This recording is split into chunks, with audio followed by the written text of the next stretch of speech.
Ya, baiklah kita lanjutkan kembali. Jadi tadi saya bilang bahwa kita akan lanjutkan bagaimana kita aplikasikan metode interpolasi linear dalam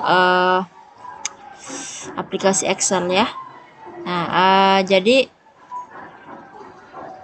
ini saya sudah buka Excel ya. Jadi sebelumnya ini adalah metode setengah interval yang sebelumnya. Kemudian ini slide ya, apa ini namanya, sheet yang kedua kita menggunakan metode interpolasi linear ya. Jadi ini saya, karena ini ada kemiripan langkah-langkah awalnya, langkah 1, 3, dan 4-nya itu sama saja, maka ini langsung saya copy saja ya. Ini saya copy. Ini saya kopikan persis ke metode ini, tetapi ini saya hapus di bagian bawah ya. Sorry. Yang perhitungan di bagian bawahnya saya hapus ya, karena kita hitung lagi menggunakan metode interpolasi linear ya, sehingga ini bukan metode setengah interval. Ini kita cut saja, kita crop sedikit ini ya. Nah, oke, ini metode interpolasi linear ya. Ada di sini judulnya metode interpolasi linear. Nah, ini tetap ya. Jadi pertama-tama tentu kita sama mengasumsikan dua perkiraan nilai awal ya. X1 dan X2, dan dihitung fungsi fx1 dan fx2. Kemudian kedua perkiraan ini harus memberikan hasil yang berlawanan tanda ya. Nah, kemudian yang kedua, kalau di metode setengah interval itu kita menghitung nilai tengah atau XT ya. Kalau pada metode interpolasi linear tadi ini, sebagaimana kita sudah pelajari, di sini bukan menggunakan XT tetapi X bintang atau X star ya. Nah, jadi sehingga ini saya copy dari slide di PowerPoint tadi. Ini untuk menggantikan cara menghitung step kedua ya.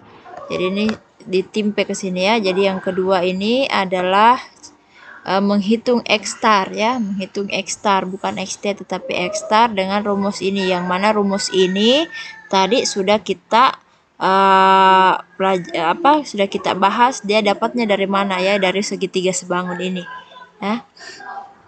Nah, kemudian langkah berikutnya yang ketiga, dihitung nilai fxt, dan keempat mengevaluasi tanda fungsi fxt ya. Jadi sama dengan metode setengah interval ya. Nah, kemudian persamaan yang kita mau cari juga sama ya dengan yang sebelumnya. Nah, sehingga pertama tentu kita membuat dulu dua nilai perkiraan awal X1 dan X2 ya.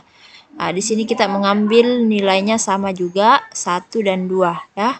Nah, sebenarnya mengambil nilai ini terserah ya, berapa nilainya terserah. Yang jelas yang perlu digarisbawahi adalah bahwa nilai yang diambil X1 dan X2 ini ketika dihitung Y-nya atau fx-nya, fx1 dan fx2-nya itu memberikan nilai yang atau hasil yang berlawanan tanda ya.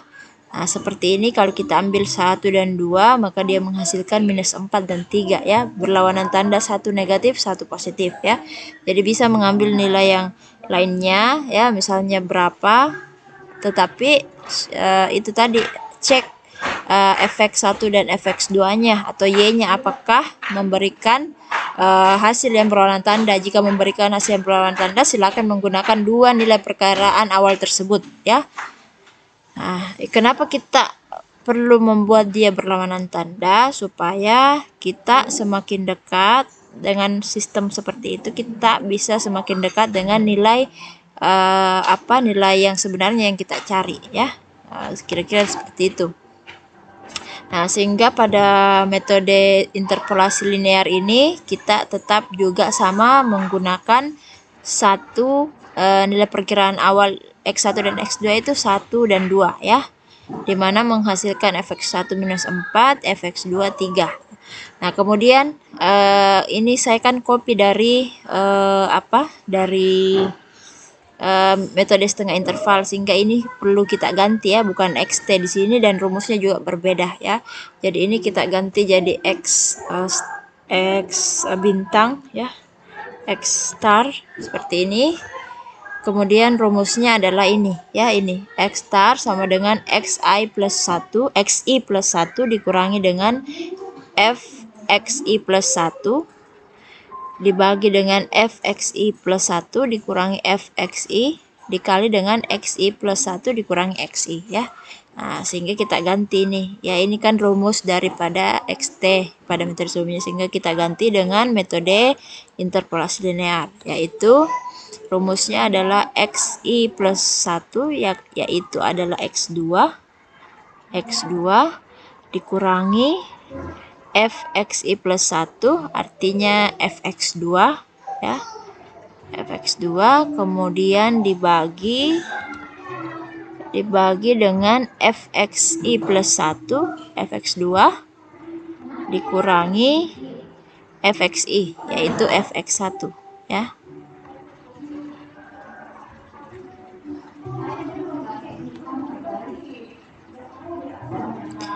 fx1 ya, fx1 kemudian dikali dengan xi plus 1 yaitu x2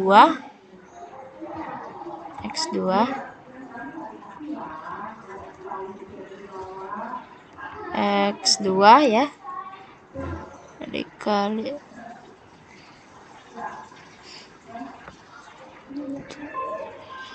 sorry ya, dikali xi plus 1 itu x2 berapa ini saja ya, x2 dikurangi xi yaitu x1 ya. Oke.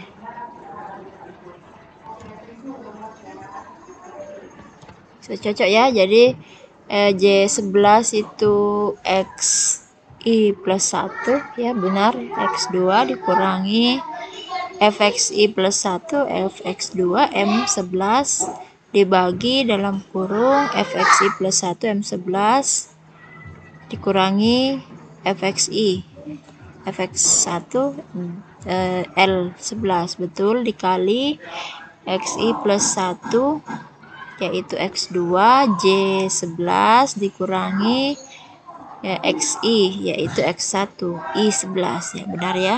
Enter. Oke, didapatkan nilai x star itu 1,57 sekian ya.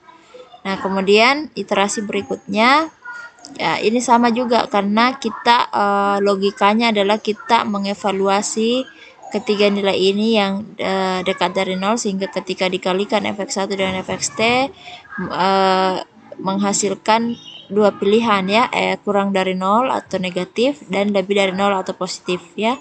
Jadi sama dengan metode setengah interval karena kita mau dua nilai perkiraan di sini itu menghasilkan menghasilkan nilai berlawanan tanda ya, sehingga sama juga. Makanya ini saya tidak hapus ya formula yang kita buat di awal sebelumnya untuk mendapatkan kondisi seperti itu, yaitu nilai yang berlawanan tanda menggunakan formula ini. Sama juga kita terapkan pada metode interpolasi linear. Jadi ini saya kopikan saja langsung dari metode setengah interval karena rumusnya sudah ada di sini ya. Kita copy ini dua ini masuk ke metode interpolasi linear.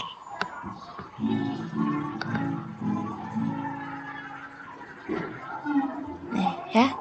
Nah, sehingga seperti ini ya, sudah masuk formula yang kita buat untuk ini. Nah, sehingga ini kita kopikan turun ya, kemudian ini langsung juga kita kasih turun ke bawah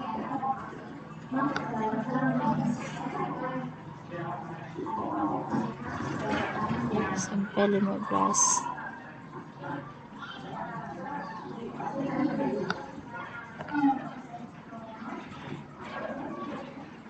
kemudian kita hitung errornya ya.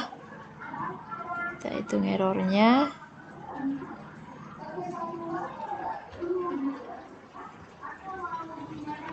Error itu sama dengan nilai perkiraan pada iterasi saat ini dikurangi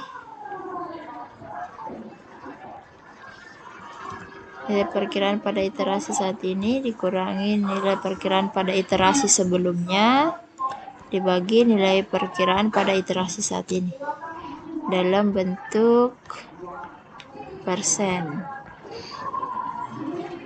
Oke.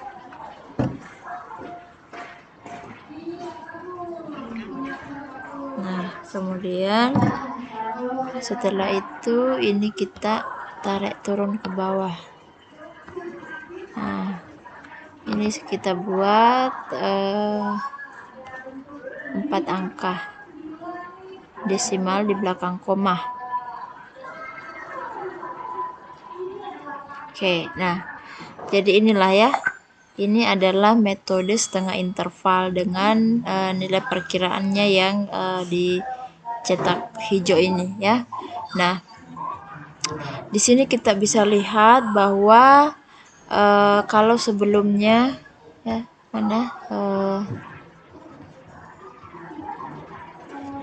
kalau pada metode sebelumnya yaitu metode setengah interval, taruhlah misalnya pada iterasi yang ketujuh ya. Iterasi yang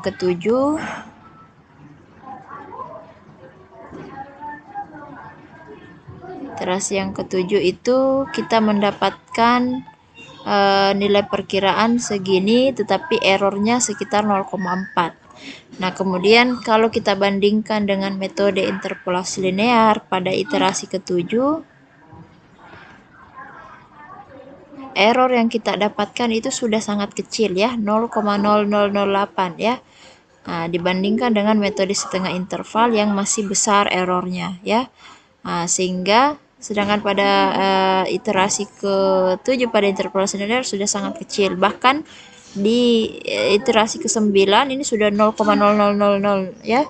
Nah, berbeda dengan Caca. Sehingga pada kemudian pada metode setengah interval ini pada iterasi yang ke-15 saja masih ada ya. Nah, sehingga ini bisa dikatakan bahwa metode interpolasi linear itu lebih efisien ya, ya. Demikian. Assalamualaikum warahmatullahi wabarakatuh.